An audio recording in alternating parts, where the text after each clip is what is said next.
দৃশ্যটি শুরু হবে একটি হাসপাতালের করিডোরে। রাহাত খুব অস্থির হয়ে পায়চারি করছে। তার পরনে দামি স্যুট, হাতে দামি ঘড়ি। সে ফোনে তার অফিসের কারোর সাথে খুব রক্কস্বরে কথা বলছে। আমি এই মুহূর্তে আসতে পারছি না, আমার মায়ের অপারেশন চলছে। আর শোনো, ওই নিচু তলার কর্মচারীগুলোকে বলে দাও কাজ ঠিক মতো না হলে কাল থেকে যেন আর না আসে। ঠিক সেই সময় তার পাশ দিয়ে একজন অসাধারণ পোশাকের লোক হেঁটে যাচ্ছিল, যার কাঁধে একটি পুরনো ব্যাগ। অসাবধানতাবশত বিপ্লবের ব্যাগ রাহাতের দামি চোটে হালকা একটু ঘষা লাগে। রাহাত চিৎকার করে বিপ্লবকে থামায়। এই যে ভাই, চোখে দেখেন না আমার এই স্যুটটা বিদেশ থেকে আনা, আপনার মতো মানুষের ধাক্কা খাওয়ার জন্য এটা পরিনি। বিপ্লব খুব বিনয়ের সাথে বলল, ভাই মাফ করবেন, আমি আসলে তাড়াহুড়ো করে যাচ্ছিলাম, খেয়াল করিনি। রাহাত আরো রেগে গিয়ে বলল, করলে কি স্যুটের দাগ মুছে যাবে? আপনাদের মতো অশিক্ষিত লোকগুলো কেন যে হাসপাতালে আসে? এখান থেকে সামনে দাঁড়াবেন না। বিপ্লব মাথা নিচু করে চলে গেল। কিছুক্ষণ পর ডাক্তার অপারেশন থিয়েটার থেকে বের হয়ে আসলেন। তার মুখ গম্ভীর। রাহাতকে বললেন, আপনার মায়ের অবস্থা খুব আশঙ্কাজনক, আর ও নেগেটিভ রক্ত লাগবে। তাদের ব্লাড ব্যাংকে এই গ্রুপে রক্ত নেই।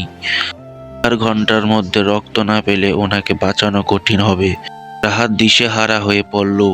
সে তার সব বন্ধুদের ফোন দিল, কিন্তু কারোরই এই গ্রুপে রক্ত নেই।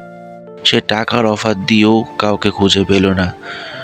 রাহাত করিডোরে বসে কাঁদতে শুরু করলো। সব টাকা আর অহংকার আজ মায়ের জীবনের কাছে তুচ্ছ হয়ে গেল।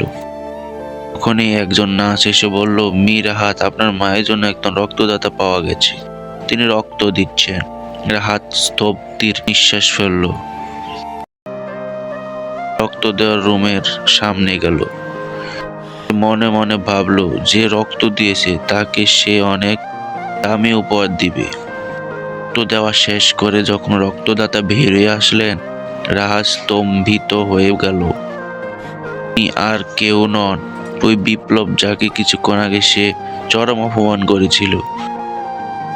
বিপ্লবের সামনে গিয়ে দাঁড়ালো। তার মুখ দিয়ে কথা সরছিল না। সে পকেট থেকে মানিব্যাগ বের করে কিছু টাকা দিতে চাইল। শান্তভাবে রাহাতের হাত সরিয়ে দিল। বলল, সব জিনিসের দাম টাকা দিয়ে হয় না। আপনি বলেছিলেন আমি অশিক্ষিত, আমার তো লোক কেন হাসপাতালে আসে?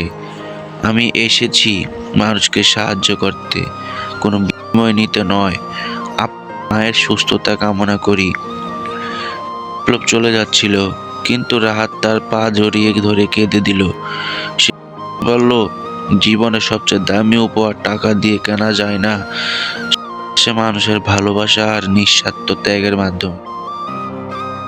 তো এই গল্প থেকে শিক্ষণীয় বিষয় হচ্ছে, বিপদের সময় কে আপন কে পর তা মানুষের পোশাক দেখে বোঝা যায় না। মানুষের প্রকৃত বিবেক ফুটে ওঠে তার বিপদে এগিয়ে আসার মানসিকতায়। তো ধন্যবাদ আপনাদেরকে এ পর্যন্ত গল্পটা শোনার জন্য।